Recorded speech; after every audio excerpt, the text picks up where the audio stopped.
hanyuma Imana yansanze irambwira ngo nubwo abantu bimeze gutyo musenge, musengera hari umuntu ukomeye Imana yanyeretse ugiye gutambuka agataha muri uku kwezi kugiye kuzaza. Hanyuma rero ushatse kuvuga ukwezi kwa kangahe? Ntago ari ukwezi gukomeye cyane, n'ukwezi tugiye kujyamo. Rero abantu nibasenge, kandi umuntu arakunzwe, abantu nibasenge. Ushaka kuvuga ko ari ukwezi kwa kabiri? Abantu basenge cyane, abantu basenge cyane, basenge batisengesheje, kuko umuntu arazwi kandi uyu muntu arakomeye. Mwabyaye muzajya mubegera bababwira ati natwe turi gusenga. Ariko rata abazi Imana yabo sinze kwigisha gusenga, ariko ibibasengesha biraje. Muzasenga rega, mugiye gusenga n'inzoka zo mu nda zimenye ko mwasenze.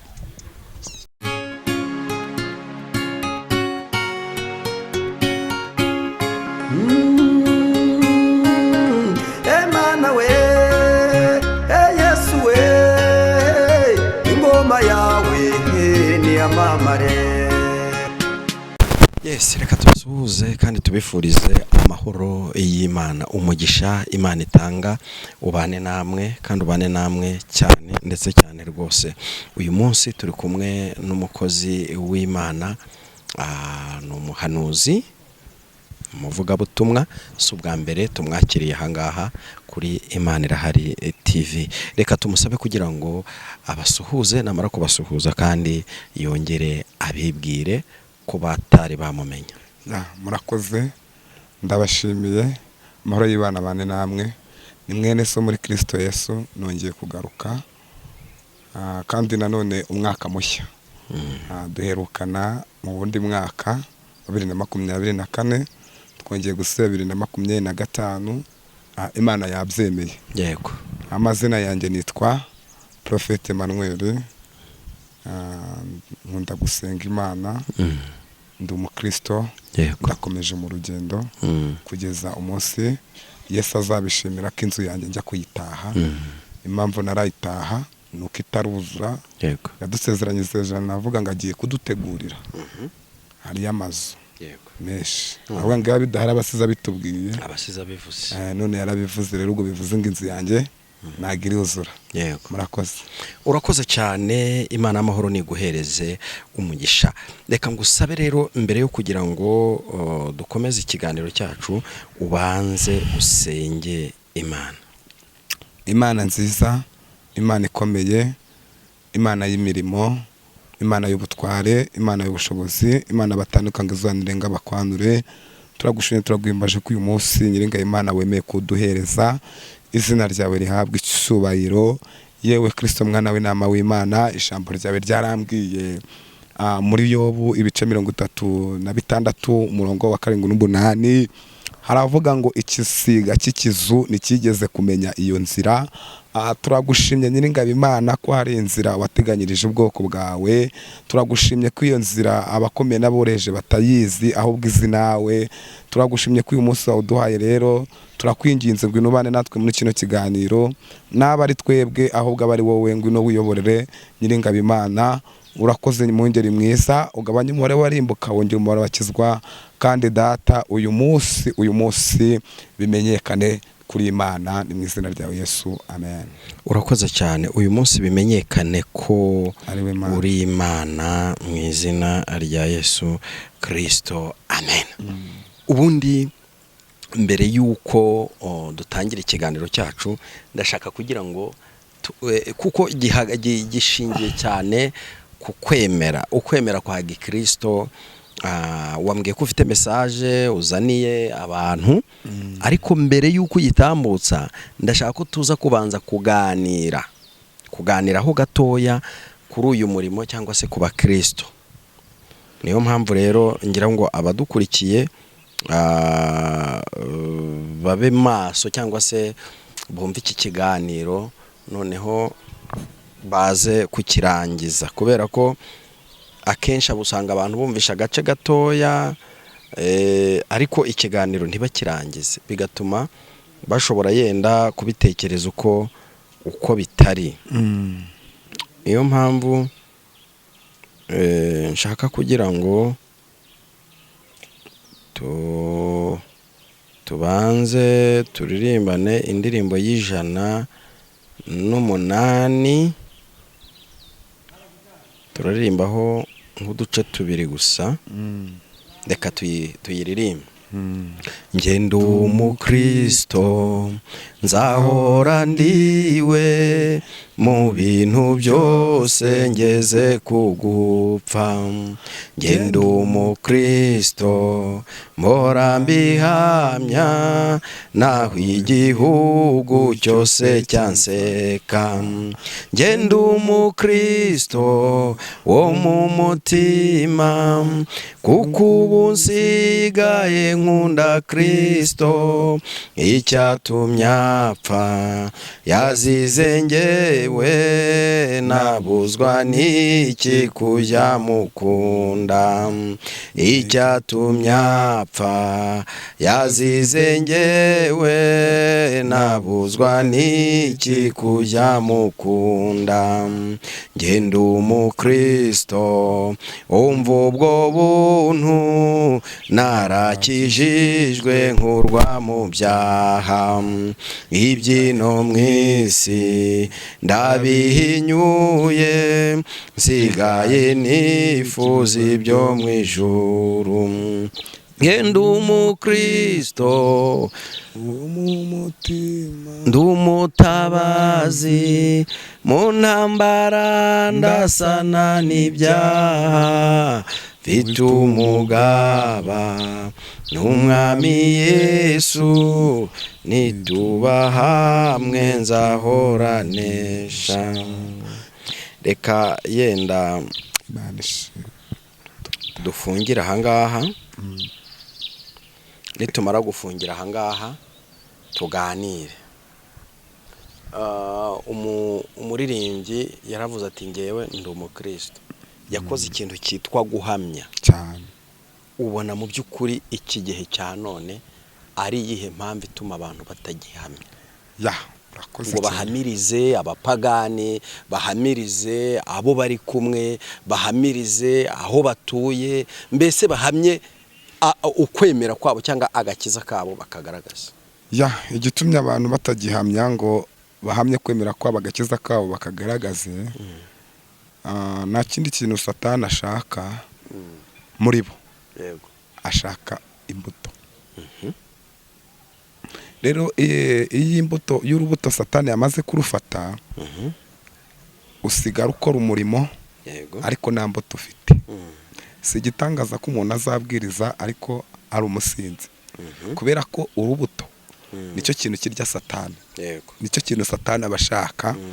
Yesu yabwiye ba Petero, arababwira ngo ku minsi y'imperuka hazaza ibintu bikomeye cyane. Petero amuga ngo mbese ibyo bintu tuzabimenya, aba bantu tuzabamenyera kuki? Yesu arabasubiza ngo muzabamenyera ku mbuto zabo. Rero iyo umuntu afite urubuto kandi urwo rubuto akaba azi ko iyo aruhinze rwera, arukomeraho cyane. No mu bintu byatumye Imana ivuma Satani, nuko Satani ateza imbuto imbere y'Imana. Rero nta kindi kintu gituma abantu badahamya aba bari bo, umubi ababarwanya ashaka gukuramo imbuto zibarimo. Yego. Mu by'ukuri ni imbuto, ni Satani urwanya imbuto zibarimo. Noneho hari ikindi kintu njya nibaza ku kintu cyitwa umuhanuzi cyangwa se umuvugabutumwa. Sibyo? Uyu munsi wa none ni gute umuntu ashobora kuba ahanura akavuga iby'Imana yamutumye, akavuga mu ndimi akagira gute, ariko wajya kureba ugasanga ni umunyabyaha?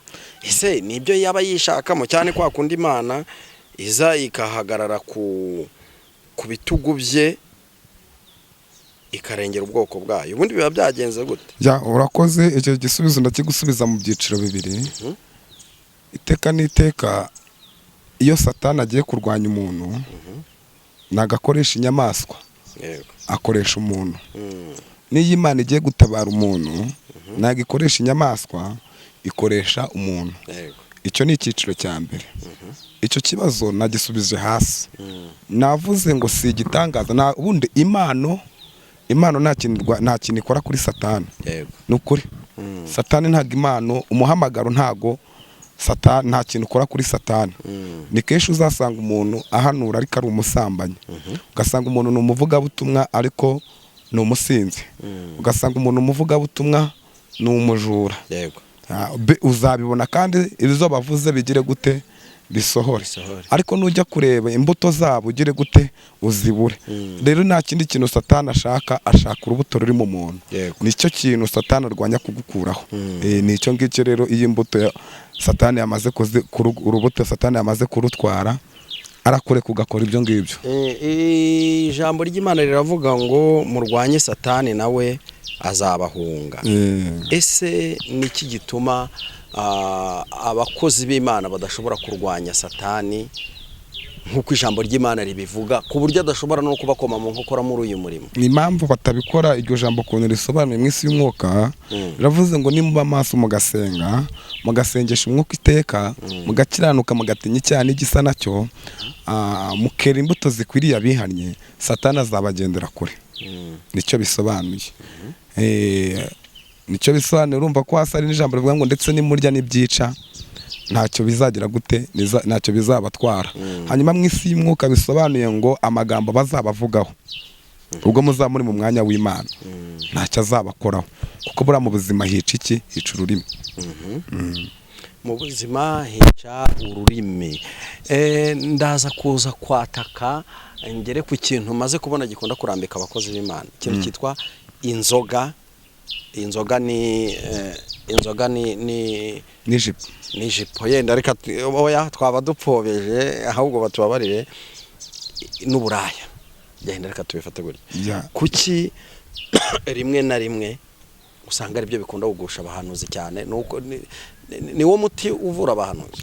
Ubundi imva z'Imana ni enye. Iz'Imana nako imva z'abakozi b'Imana, sorry, imva z'abakozi b'Imana ni enye.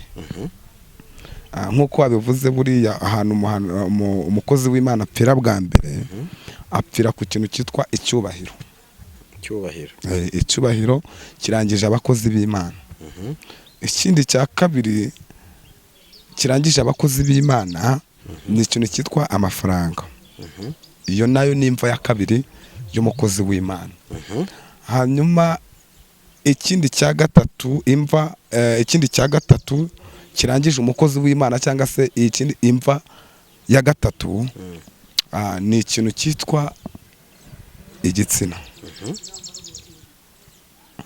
Imva ya kane ariyo ya nyuma ni ikintu cyitwa icupa. Kuki se ari byo nyine bibimva ku bakozi b'Imana? Impamvu bibimva ni uko umubi yabasaruyemo imbuto bakeza, kuko ijambo ravuga ngo turi inzandiko zisomwa na bose.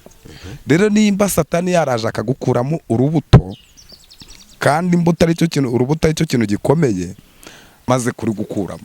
Kuki nyine ngewe icyo nibaza ni kimwe. Bibiri iravuga ngo nimuba muri nge amagambo yanjye akaba muri mwe, musaba icyo mushaka cyose muzagihabwa. Kubera icyo abakozi b'Imana badasaba? Buriya rero iyo ubwiye aka kantu, buriya ikintu cyitwa icyaha, hatangira irari. Irari rigatwita. Iyo rimaze gutwita rirabyara. Hanyuma iyo ribyaye ribyara ikintu cyitwa icyaha. Hanyuma rero bitangira ari irari, ukabinuganuga ariko utabikora, bikaza gutwita. Urabikoze rimwe biraguhiriye, ukaza kubyara, ari byo kuvuga ngo nyigize ndabimenyereye. Kubera iki? Keshi ntago abantu muri no minsi bari gukunda gusenga cyane. Ntago abantu bari gukunda gukora amasengesho yo kwihiriza. Kandi ijambo muri ririmbye yaravuze ngo wowe wenyine ngwino twihererane. Ngwino twihererane aho abantu batari. Rero ntago abantu bagikunda gufata ibihe ngo basenga Imana. Oya, ahubwo keshi na keshi amaso bayihanze ku by'isi. Kandi iyi Imana yacu ni Imana y'inyembabazi, ni Imana ifuha, kandi ni Imana yica. ni inyembabazi kandi ni n'Imana yica. kuko yaravuze ngo ntabwo nzafata icyubahiro cyanjye ngo ngire undi nyiha. Rero abantu bagarukira aho basenge basura amateka yabo, yego, basubiza amaso inyuma, birebe mu myaka yatambutse, abo ngabo banireba ubu ngubu, niba rero barasanga hari iby'Imana yakoze. Iyo Satani ashaka kukwica mu mutwe, ashaka kugusaruramo ibyizere by'Imana, arakuganiriza. Abadayimoni baragusura bakaguhugura, bakakwereka yuko nta kintu Imana yakoze, bakakwereka ko ibyo urimo nta mumaro. Ariko Satani najya gusura muri uryo buryo, ujye wibuka umusubize ko hari iby'Imana yakoze, hari iby'Imana yakoze. Kuko na Yesu yabwiye Petero ikintu gikomeye cyane, ikintu cyaramubwira ngo mva inyuma Satani. Kandi mu by'ukuri suko yarabwiye Petero, yaravuze ikimurimo, yarabwiye Satani uri muri Petero. Rero abantu nabo bacyahe basenga. Rega nta muntu usenga kina ni kumuririmbyi yavuze, kandi nta sengesho rijya riba rito. Sawa, reka rero tukwakire utugezeho icy'Imana yagutumye kutugezaho uyu munsi. Karibu. Murakoze. Imana kandi ibaha umugisha. Reka twihuse dusome ijambo riboneka muri Matayo ibice 26 umurongo 38. Navuze Matayo ibice 26 umurongo 38. Matayo ibice 26 umurongo 38.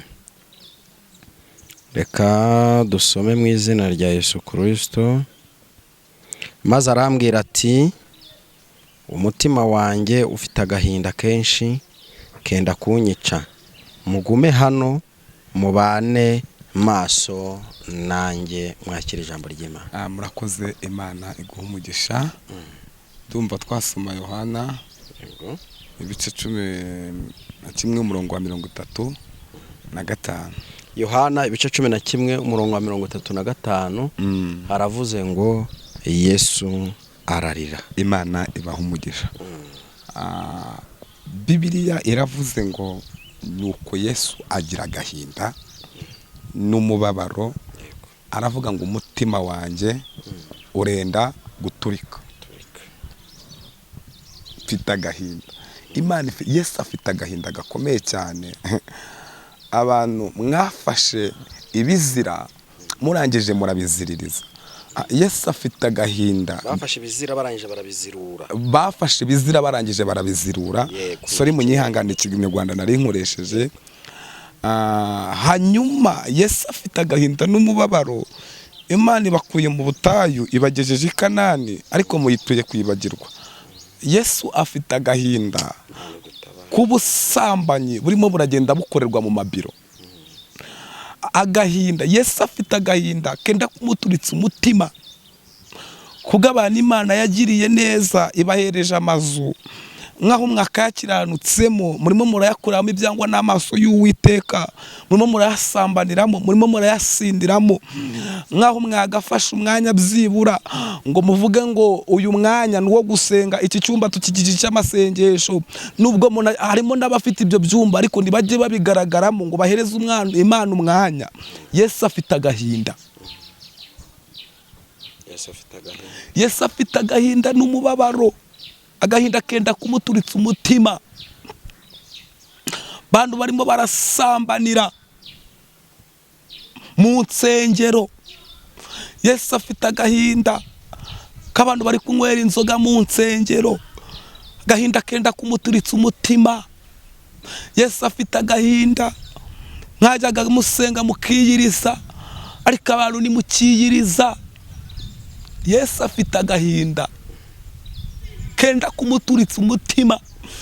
Uzi ubwenge wakiyarura, uzi ubwenge wagarukira aho ngaho ugashaka ubwami bw'Imana. Ni ukuri umukiranutsi Imana imukiza amakuba.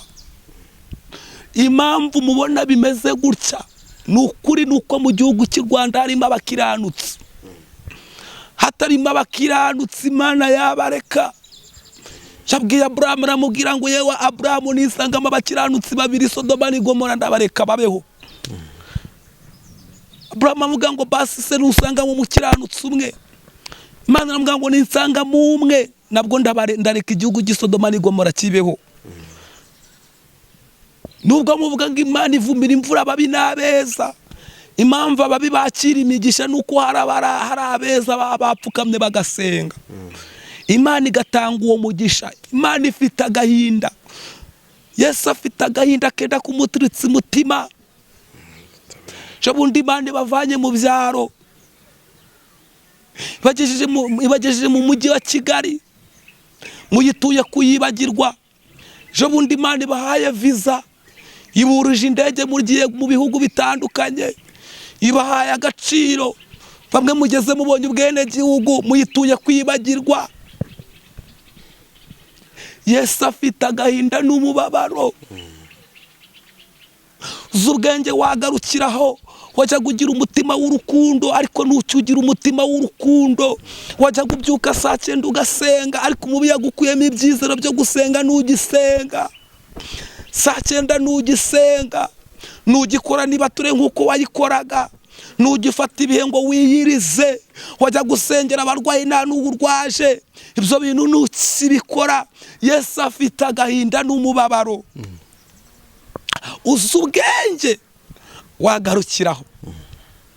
Abantu nimudasenga, hirya gato hari ibintu bigiye kubasengesha.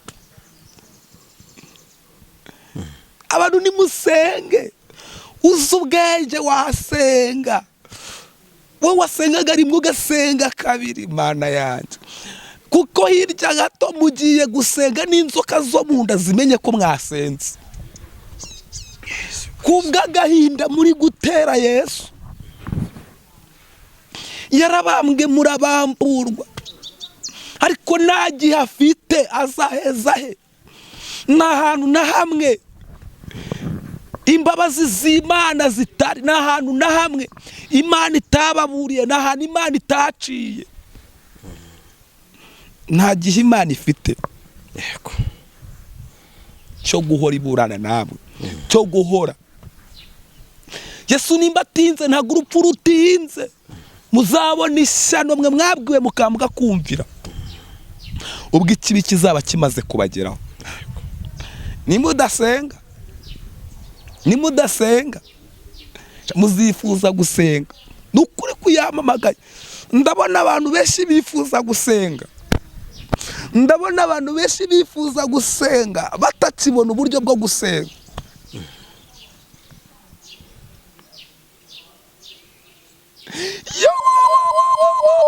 Ndabona abantu benshi bagwirirana bashaka aho bajya gusenga bakahabura. Handi uzajya wegera umuntu ngagusengera akakubwira ngo nanjye ibyanjye birakomeye. Handi uzajya ufata Bibiliya wajya gusoma ukabura ibyo usoma bitewe. Jambo ryatubwiye ngo Yesu ararira. Yesu ari kurizwa n'ibyaha birimo birakorerwa muri ino si. Yesu ari kurizwa n'abana yagiriye neza bakaba bamutuye kumwibagirwa. Yesu ari kurizwa n'ibyaha biri gukorerwa impande n'impande. Nukuri ariko Imana igiye kuzabatwikurura, mugiye kuzajya ku Kabarore. Mugiye kujya ku Kabarore, ye baba we. Bisiga bigiye kuzaza bibanere, ibisiga bibanere. Bibanere arya ngo mufite za dekrina nizikura n'ibyo bizinga. Uzi ubwenge wasenga. Abantu musenge. musengeshe umwuka iteka, dore imbabazi z'Uwiteka ziri ku bakiranutsi. Nukuri kuyamamagaye imirimo ya nyuma niyo izahesha iya mbere agaciro. Yesu ari kurira wa mubyeyi we, ari kurira wa mukobwa we, ari kurira wa musore we, wa mupapa we, ari kurira. Nanjye uri kubabwira, nanjye nkwiriye gusenga, kuko nta rwego wageraho utakenera Imana. Ibyo waba utunze byose udafite Imana, zero. Ibintu byose ni ubusa. Abantu nimusenge, mwiyarure, mwegere Imana, musenge. Yesu ari kurira, Yesu afite agahinda. Mama wabwiye Imana ko nikubakira uzayikorera, ariko ntukiyikorera.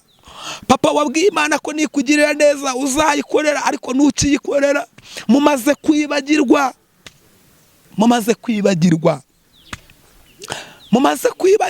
Abashumba ntibakizura Mwuka Wera uko bikwiriye, bamaze kubivanga.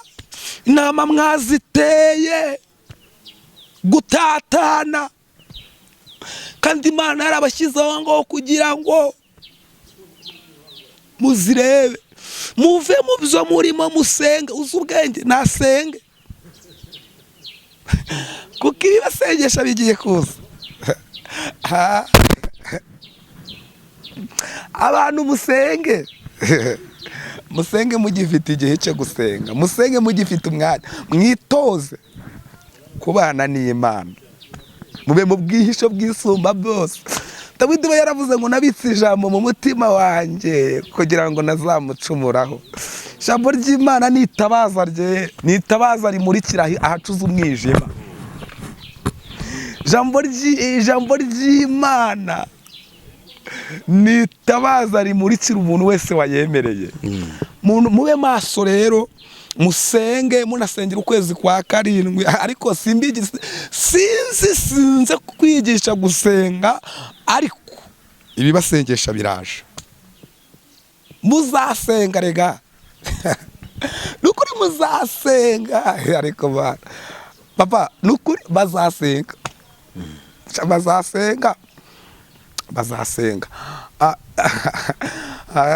muzasenga. Mana yanjye, icyabakora ku maso mukareba. Muzasenga, n'abana mwabyaye muzajya mubegera, bababwira ati natwe turi gusenga. Ariko rata abazi Imana yabo bazakomera, nibamara gukomera bakora iby'ubutware. Ariko abantu nukuri musenge, kuko iyo ndi kubibona mbona ibintu bikomeye cyane. Hanyuma Imana yansanze irambwira ngo nubwo abantu bimeze gutyo, musenge, musengera. Hari umuntu ukomeye Imana yanyeretse ugiye gutambuka agataha muri uku kwezi kugiye kuzaza. Hanyuma rero ushatse kuvuga ukwezi kwa kangahe? Ntago ari ukwezi gukomeye cyane, n'ukwezi tugiye kujyamo. Rero abantu nibasenge, kandi umuntu arakunzwe. Abantu nibasenge. Ushaka kuvuga ko ari ukwezi kwa kabiri? Abantu basenge cyane, abantu basenge cyane, basenge batisengesheje, kuko umuntu arazwi kandi uyu muntu arakomeye. Muzamubona. Imana irongera irambwira ku yindi kote, irambwira ngo kandi hari abantu Imana yari yacishijeho akanyafu, kuko bari bayanze kuyumvira. Imana ijya kubatirininga, ariko nagiye kubambona imiryango irafungutse. Hari abantu mutari muherutse kubona, mugiye kuzabona kubw'imbabazi z'Imana. Hari abantu batari baherutse kubona abantu bamwe na bamwe mu miryango, ariko muri iyi minsi igiye kuza hari abantu Imana ihaye kongera guhura n'ababo. Hari imbabazi, hari favor y'Imana imanutse kuri abo bantu. Hari favor y'Imana imanutse muri abo bantu, imbabazi z'Imana zigiye gukora kugira ngo bongere guhura n'imiryango yabo. amen. Muri uku kwa kabiri. Hanyuma rero abantu nimusenge, musenge Imana izibagirire neza, musengera uwo muntu. Ikindi kandi musenge musengera n'ukwezi kwa karindwi, kuko ni ukwezi gukomeye cyane. Niyo mpamvu nababwiye ngo muzasenga muzasenga. Iyo Imana yacu ni Imana ivuga kandi igasohoza. Nuko Imana yambwiye ngo ninze mbibabwire musenge, mukiranuke aho batababona cyane, kuko ahantu abantu batababona niho ijisho ry'Imana ririmo rirabareba. Kandi nimugera naho abantu babareba, mukiranuke musenge cyane. Umwanya munini nibyo gukora ni byiza, ariko umwanya mwakagombye kujya mu byangwa n'amaso y'Uwiteka. Mwongere muharire Imana disi, mwongere mwiyirize, mureke kwibagirwa. Mureke kwibagirwa. Biragatsindwa kuba warageze i Kanani Imana ikakugarura mu butayu. Biragatsindwa kuba Imana yarakubwiye, ariko muziki Imana ijya yivuguruza. Naga abantu babizi iki kintu ntago bakizi. Imana ijya yivuguruza. Iyo utagenze mu nzira Imana ishaka, Imana ijya yivuguruza. Bo hari abantu benshi bicaranye amasezerano, ariko bakaba bicaranye amasezerano y'amahuri, kuko bamaze kwibagirwa. Bavuga ngo reka sha wowe uri uw'ejo, iyi Mana turayizi. Oya, iby'uyu mugabo bihora ari bishyashya. Dawidi yakoze ikosa, amena amaraso, arinjira afata umugore w'abandi, muka Batisheba. Imana irivuguruza iramubwira ngo ntabwo uzigera unyubakira inzu, izubakwa n'umuhungu wawe. Aho ngaho Imana niyivuguruje. Imana ijya yivuguruza. Mose yazize kutumvira, akubita gatatu, Imana yamutegetse rimwe. Hanyuma muzagende mungaragarize imva ya Mose ahanire. Imana ijya yivuguruza rero. Ntago i Kanani yigeze agerayo. Rero ntago nimugakine n'uyu mugabo. Abantu nimusenge, musengeshe umwuka uteka, kandi mufate ibihe rwose. Kandi nawe Imana yahaye inzu, Imana yagiriye neza. Ntabwo Imana yaguhaye inzu ngo uyikuremo ibyangwa n'amaso y'Uwiteka. Ibyo bintu Imana yarabinyeretse. Ntabwo yaguhaye kugira ngo uyubahishe, ushyiremo icyumba cy'amasengesho usenge. Nawe Imana yaguhaye imodoka, igukura mu bukene, igukura mu kazu ko mu rugo, igukura mu kazu k'ubuzamu. Imana ikugirira neza, igukura mu cyaro, igukura mu bugoni, ikubakira inzu. None ubu uri kujya Dubai, ufite imodoka. Ntabwo izo modoka Imana yaguhaye ari zo gusambaniramo. Hoya, ntabwo ari amarogi Imana yaguhaye ngo nujya kurangura ngo ujye kuyasambaniramo. Ahubwo Imana yaguhaye ibyo bintu kugira ngo ubiheshe icyubahiro, ukomeze kuyisenga, uyubahe. Ntabwo yaguhaye kugira ngo ukuri ibyangwa n'amaso y'Uwiteka. Ntabwo nje kubigisha gukizwa, ndabizi murakijijwe, ariko mwongere gukizwa kandi mwambara imbaraga mudasenga, kuko ni mudasenga irya gato nukuri kuyamamagaye n'inzoka zo mu nda zizabimenya. Inzoka zanyu zo mu nda zizabimenya ko ibihe byo gusenga byageze. Murakoze, Imana ibaha umugisha. Urakoze cyane. Nyuma y'uko umaze gutambutsa ubutumwa Imana yaguhaye, ngewe nta kindi narenzaho, ahubwo nagusaba kugira ngo utambutse nimero yawe ya telefone. Numara gutambutsa nimero ya telefone, ubundi nk'uko twatangiye dusenga, usoze usenga Imana. Karibu. Nimero yanjye ni 07 30 62 21 07 30 62 21. Uwiteka Mana nziza, uri Imana ivuga bikaba, tegeka bigakomera, uruguga mu buzima bw'umugaru, rigakinga kamakuba, urarufa uromega. Turagushimye ko wabanye natwe, izina ryawe nirahabwe icyubahiro. Turakwinginze Mana, niwongere utanga ububyutse. Nyiringaye Imana, utanga imbaraga mu bwoko bwawe, kuko Paulo yaravuze ngo turi mu isi dufashe igihe mu ntambara, tugerageza gukora ibyiza bikatwitanga imbere, ariko aravuga ngo dushobozwa nawe. Rero bashoboza ubwoko bwawe, ubuhereza imbaraga, ugabanye umubare warimbuka, wongere umubare w'abakizwa. Kandi nyiringabe Imana, ineza yawe, presence yawe, ndetse n'abatarakijijwe ubasange, ubemeze bakizwe, kugira ngo bazaragwe ubwami bwawe.